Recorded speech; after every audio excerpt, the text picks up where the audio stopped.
I've been making ridiculous D&D characters ever since I looked like this. And I've come up with so many character concepts that have ranged from generic-ass human fighter all the way to 3 goblins in a trench coat, but they're 3 wide instead of 3 tall. But these concepts were missing a lot of things that I need to actually roleplay the character, like where were they from? What do they want? Why even use the trench coat? So I compiled a list of all the things that I actually needed to know to be able to play my character at the table. And then I put them into an easy-to-use document so I could give it to anybody who might find this helpful.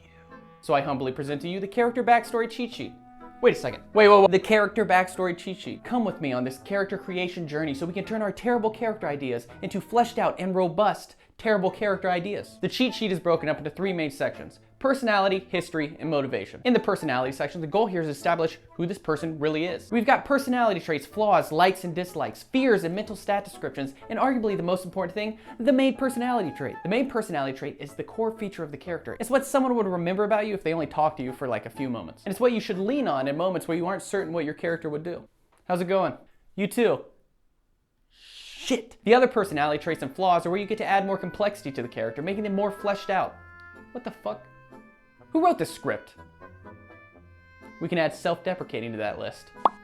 For likes and dislikes, I chose questions that I think will come up in role-playing. Like when you get back from an adventure, how are you unwinding? Are you hitting the bathhouse? Are you having a cookout? Are you worshiping Ulamog, the ceaseless hunger? Or when you meet someone new, do you immediately hate anybody who doesn't worship Ulamog, the ceaseless hunger? Talking about you, Jeremy. You've got fears on here too, because everybody is scared of something, and nothing humanizes someone more than when they lose their absolute shit over seeing a spider crawling up their shirt. Oh my god! Then you have mental stat descriptions, because high charisma can mean so many things. I love high charisma characters, but none of my characters are suave. I can't pull off suave. Well, enjoy your drink, darling.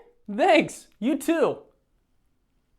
So now that we know what the character's like, it's time to move on to the history section. Here the goal is to figure out what our characters have been doing like all their lives. We need to know where they're from, all the important people in their lives, how they spent their time, and connections to people in game, both NPCs and other players. A lot of this stuff will never come up in your game unless your DM sadistically kills your entire family every time you leave for an adventure. But knowing this stuff makes a huge difference. Do you have 5 siblings, or were you an only child? Or were you born into a rat colony, so the idea of being squeezed into very tight spaces with all of your close friends just reminds you of home? Did your parents take care of you? Did you have a hard time making friends? Were you scrounging for money and had to take a job as a medieval sign spinner? Stuff that's this traumatic is gonna impact your life. Having a connection to at least one other player gives you someone you can whisper your secrets to whenever you're having a sleepover at the tavern. And knowing an NPC makes your character feel grounded in the world and gives you the opportunity to say, hey, I know a guy who can get us 40 metric tons of refried beans, so this plan just might work. All this baggage should really help inform how you play your character, making it so much easier to sit and role play at the table. The last section is the motivation section, and this is the most important one because it's all about what your character wants. We've got an inciting incident, a reason for adventuring, a personal goal, a second personal goal, a mysterious part of their past, and something on their bucket list. Now, a character that is only there to react to what is happening around them is boring.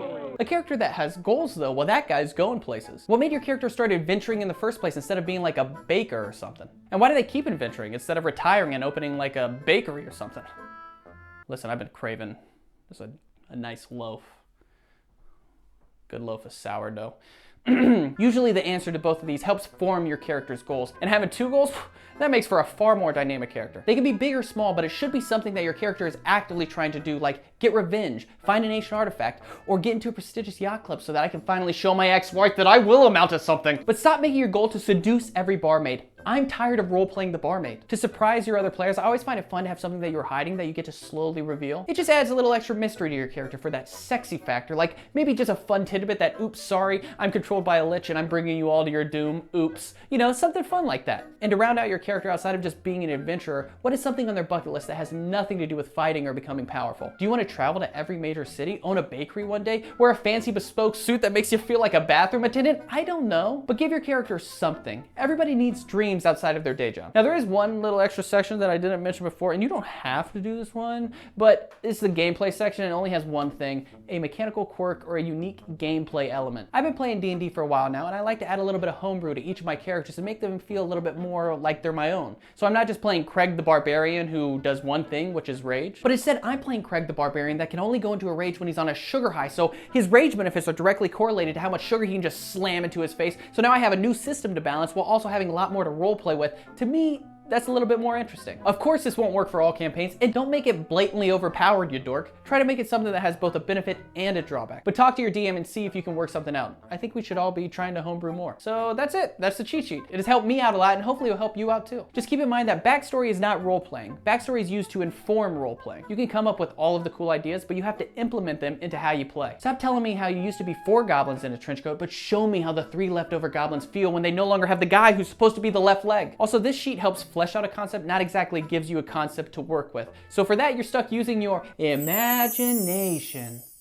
Or just steal from your favorite show. No one cares what you do in your basement. If you're a DM, give this to your players at session 0. You will now know all of their characters' most valuable secrets that you can use in the story. It's surprising how much this has helped me torture my players. The document is free for you to use down in the description. Leave a like, do all the things, watch this video. All right, that's all I got. Smoke bomb!